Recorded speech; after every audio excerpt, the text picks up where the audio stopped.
Hello, and welcome to Learning the Social Sciences.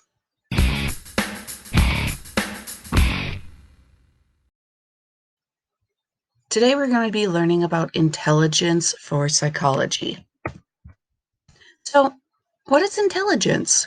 Psychologists debate over the meaning of the word and what it truly is, and kind of like why. Does it mean you're smart, you're bright, you're a fast thinker? So we have this apparent inherent cognitive capacity. That's your achieved level of intellectual performance or ascribed quality like beauty. It's a socially constructed concept because intelligence changes based on the needs and the desires of our society. So, what is the textbook definition of intelligence? It's the ability to learn from experience, solve problems, and use knowledge to adapt to new settings and situations. So, can we quantify intelligence? Because intelligence seek to assess a person's ability and compare them with the abilities of other people based off of this thing called general intelligence. General intelligence is an intelligence that underlies all multiple intelligence. IQ tests have been a touchy topic in psychology, and they still are. If you really want to be somewhat entertaining, you can actually do this. If you're in a room with a whole bunch of psychologists and you start bringing up IQ tests, you can see where they all fall and lie. And then, maybe they'll all start debating each other, and you could just, sit back and watch the fun happen. That's just side fun. Does each of us have an inborn general mental capacity? If so, can we quantify this capacity as a meaningful number? Can we actually do it? So, diversity. People have diverse mental abilities, and obviously, we have people around the world from different culture groups that are going and putting an emphasis on different things. So, can we then label those abilities as intelligence when they can be varied? What abilities would you use to measure intelligence? Some theorists have stated that intelligence is multifaceted and that there are multiple intelligences. This goes against the thought that one person would excel at everything while another would do poorly in everything. Think about your grades in school. Do you get the same grades across the board? Yes, I know some of you are probably straight A students, and so you can say, yes, you do. But now think about your various different subjects. Which ones come easier to you, and which ones do you actually have to put a little bit more effort into? There's probably some that you have to put a little bit more effort into. So, arguments for multiple intelligences. Some people might have a gift in one area and have great success in life. For example, a person may have a gift for math, but they struggle with history. We also have some people that are savants. That is somebody who, has a significant mental disability, but they demonstrate certain abilities far in excess of average. You have some savants that are great musicians, great artists, but they are, nonverbal in a lot of various different ways. So, the three theories for intelligence. We have this individual called Charles Spearman, and he theorized that there was one general intelligence and that this underlies all other intelligences. He noted that people who tended to excel in one certain field, they would tend to do well in others. They just would go through life kind of just, excelling as far as they would want to in each field. Then we have more modern theorists coming out, Robert Sternberg and Howard Gardner. Robert Sternberg felt that there were three types of intelligences. Analytic intelligence is one of the three, and it is the closest to what people assume intelligence is. It's basically how do we analyze and evaluate problems and what we face. Creative intelligence helps people to invent and design and to produce new ideas. This is us thinking outside of the box. Practical intelligence is one's common sense, kind of in a way your street smarts, that helps you finish all the various tasks that you face in a day. And of course, we have a lot of them. And some of us might take longer trying to figure out what to do, and some of us might just kind of boom, boom, boom, go through the things. So, intelligence and creativity. So, what is creativity? Creativity is the ability to produce ideas that are both novel and valuable, and it is somewhat linked to intelligence. Having a high IQ score does not mean you are also going to be creative. You could be somebody who is insanely intelligent, but you're not going to be thinking of anything really new that can come out.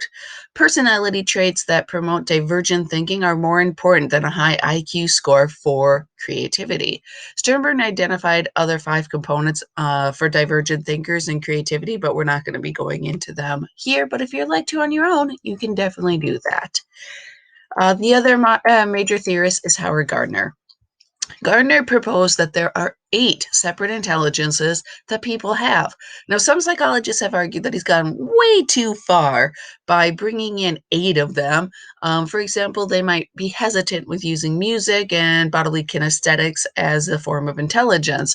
But as he would tell you back in the hunter gatherer days, who's the person you're going to rally around? The person that is drawing in the sand and looking around at the stars and other things and trying to figure everything out, or the person who's a great hunter and is going to feed you tonight because they are going to be able to provide food? Well, for hunter gatherer society, it's probably the person that meets that immediate need of food, and also protection, maybe. He has considered a ninth intelligence, which is called existential intelligence. Existential intelligence is the ability to think about and the question of life, death, and existence, and to really, kind of really bring that all together. But he hasn't added that to the ninth. And obviously, if there's people that are critiquing music and bodily kinesthetics, and they're definitely going to be critiquing existential intelligence. So, what are the 8? Well, we have first somebody who might be excelling as a linguist. You're linguistic. Somebody who's a great poet, a great writer. That is their area. The second one is logical mathematical. So somebody like Albert Einstein, somebody who is a scientist, a great mathematician. Think about, again, Hidden Figures, and the great mathematicians that we had there. Of course, we have the musical, that one that is debated, but we have great composers, Beethoven, Chomsky, Mozart. Mozart was just a genius from the beginning with music. We have people that are spatially intelligent. Those are your artists. That's your Picasso. That is your, well, Da Vinci is multi-talented in a whole bunch of areas, but yes, Da Vinci having a high spatial intelligence, Michelangelo, go through your Renaissance artists all you want. But they're people with high spatial intelligence. Bodily kinesthetic, people that are dancers, professional dancers, really having control over their body. Gymnasts, Olympic gymnasts, oh my goodness, there is bodily kinesthetics intelligence right there. A whole bunch of people in a whole bunch of different fields of sports. We then move on to intrapersonal, somebody understanding themselves. Some people will put Sigmund Freud in there as somebody who understood himself a lot. But you could probably think of other people that just have this good intrapersonal intelligence. Then we have interpersonal, people understanding other people. These tend to be good leaders, but not necessarily. Not all leaders have great interpersonal communication. Some people might actually struggle in that area, but still be a leader.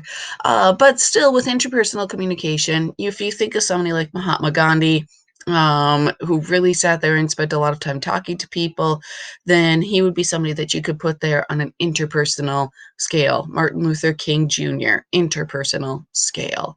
Then the 8th one is a naturalist, somebody, of course, like Charles Darwin, in those fields of sciences and excelling. For your basic example, for your Gardner's 8 intelligences. And of course, we do have somebody for. If you want to jump back to that existential thinking, you can take some of your philosophers over the eras and put them on the list too, if you want to.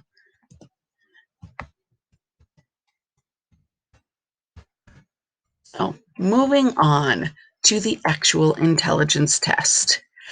Alfred Binet, developed the first test that classified children's abilities using the concept of mental age. Now, what is mental age?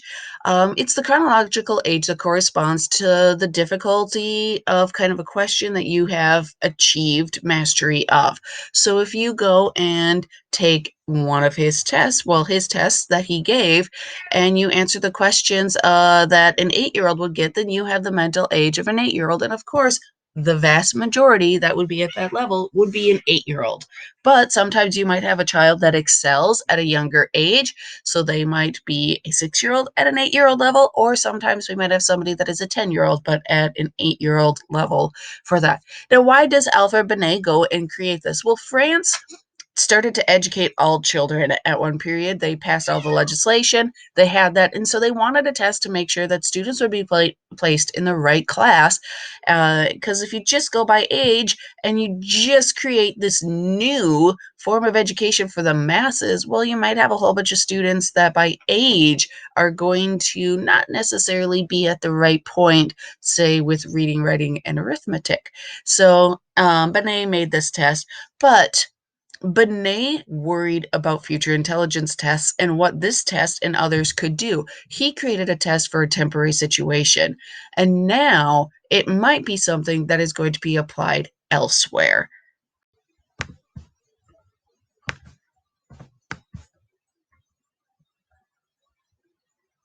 So Benet was right in, not assuming that this intelligence test was going to be used right over time. An individual by the name of Louis Terman adapted his test, brought it to the United States, of course, translated into English, and used it then to calculate an IQ score. What is an IQ score? Well, it's the number that resulted by dividing mental age by chronological age and then multiplying it by 100. So Louis Terman and others believed that IQ is based on genetics. Now, this is going to lead to some issues because it's going to cause remedial programs to be ignored or underfunded. We are going to be having in the United States special education programs housed separately from general education in different buildings. And this is something Binet argued against. He said that some children may develop slower and that they need programs to help them grow and increase their mental ability, but that they can still achieve the same level as other adults. And now he was seeing how it was being overlooked at various places, and other various countries started to follow the same sentiment of pulling students out and putting them in other settings because they believed that IQ was based off of genetics and you couldn't really achieve more than what your initial young child test went and showed and demonstrated. So obviously, we have learned that that is not true. And so we have early intervention services. We have figured out that, yes, Head Start and other things do help. However, we have also figured out how denying a student education can really hinder them. And also, if you just deny them the basic needed items for life, that it also can hurt their mental development. For example, orphanage studies, especially the ones with the Romanian and the Russian orphanages in the early 1990s, really pointed out that children who are denied kind of that nurturing and love that Carl Rogers talked about to help you become a big oak tree, if they're denied that as a young child, they can slow their mental development.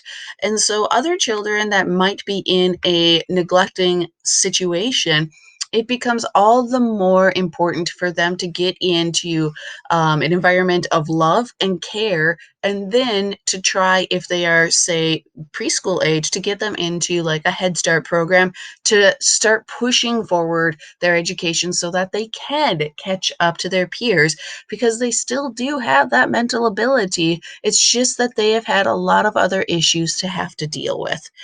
Basically, does schooling help? Yes. The more schooling one has, the higher the intelligence score.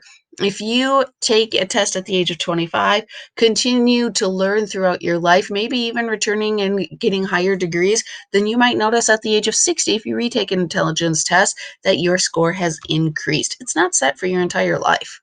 Traditional intelligence tests assess academic intelligence. They predict your school grades reasonably well, but they don't say whether or not you're going to be successful in life.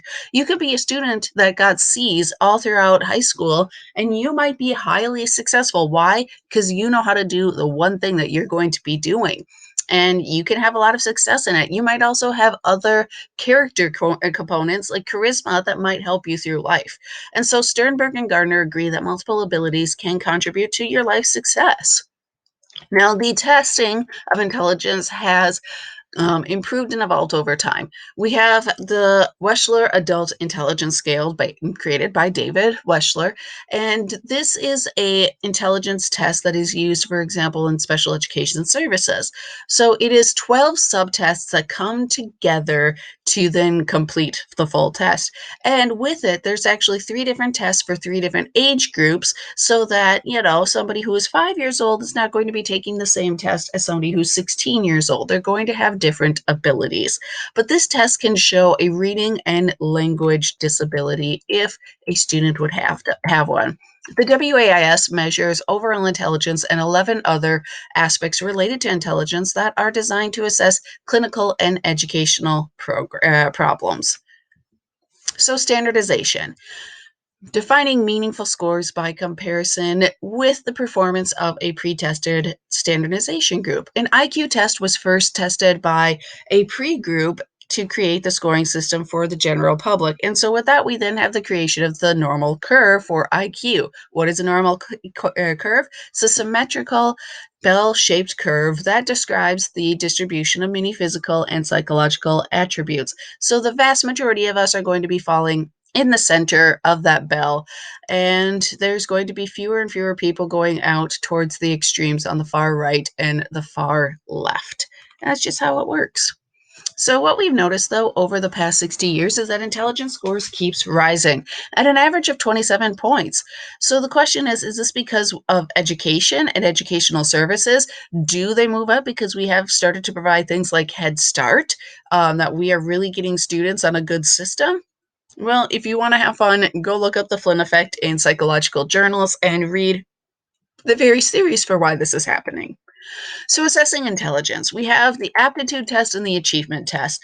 An aptitude test, like the SAT, is a test designed to predict a person's future performance. Aptitude is your capacity to learn, while an achievement test, or something like the ACT test, is a test designed to assess what a person has learned to reflect on what they know. The differences between the two tests are not clear cut, and certain students might perform better on the SAT than the ACT. The ACT, though, is one that you should take more than once. Why is this? Well, it's not necessarily clear cut, as mentioned. But, you could just try taking both of them if you want to. But if you only do have the ability to take one, which one out of these two, based off of aptitude and achievement, would you want to actually take? Now, we have to, with every standardized test, look at its validity. So, first, is it reliable? To what extent is the test having consistent results? Are the scores consistent with retakes? Are the even numbers having the same percentage of right and wrong as the odd numbers? Is the score system reliable? If it's a written test, are your scorers all following the same rubric, understanding the rubric, and scoring it correctly? So, we also have validity, the extent where a test measures or predicts what it's supposed to actually do. Is it actually predicting, if it's an intelligence test, one's intelligence? Also, when looking at standardized tests, especially if you're thinking of the ACT, SAT, is there a group difference to the test score? For example, years ago, there was a question on a standardized test that asked about a weed whacker. Now, it did not, in the description, come out as evident as to what it is, a lawn care item. And you had some students to reading this question and not having a clue what a weed whacker was because they lived in an inner city situation and they were not used to ever seeing something like that. Where you have basically, your cement streets and you have, yes, your trees and that stuff, but you're not sitting there having a, giant lawn that you have to take care of. And so there's definitely a difference between students getting it right from the inner city and students getting it right from, say, the suburban or rural area where they have large lawns and they might have a weed whacker, or at least they know what it is. And so that would then make that question invalid if you're trying to give it to a large group of people because they don't know what the actual item is that you're talking about in your question. So, savants. We already talked about it earlier, but it is a condition in which a person otherwise, where they have limited mental ability, has an exceptional specific skill such as drawing, music, artwork. You might have for example, the individual that you can give a date in history, something, I don't know, January 27th, 1857, and they will tell you the day of the week that was. People that just have this insane ability in one area, but they may actually have limited abilities generally or in other areas. Savants. So, should we actually include this thing called emotional intelligence within intelligence? What is it? It's the ability to perceive, express, understand, and regulate emotions. Emotionally intelligent people can manage their emotions without being hijacked by overwhelming depression, anxiety, or anger. Their empathy allows them to also read other people's emotions, which can be something that can really help you in life. If you are approaching situations, you're very good at reading faces, and you then kind of are the one that knows what to say and when to say it because you can read what's going on in the room or with that one individual. You're not going to be somebody that then goes up, talks to somebody, and then is shocked by their reaction because you just did not see it coming. So, can emotional intelligence help you? And can it help your general IQ? Well, there's some critiques about it. Some people don't necessarily want to go with that, including Howard Gardner. But we do have other psychologists who have gone and written out the specific components of emotional intelligence. First, perceive emotion. You're somebody that can recognize emotions in faces. You can kind of pull it out of music and stories and other things at a higher level if you have a high emotional intelligence than other people. You understand emotions, predict emotions and how they change and blend. You can manage emotions, express emotions in different situations, and you can use emotions, utilizing emotions to adapt or to be creative. If you want, you can take an emotional intelligence test. If it is a question or a test that is 10 questions online, that's not an emotional intelligence question test. That's not going to help you.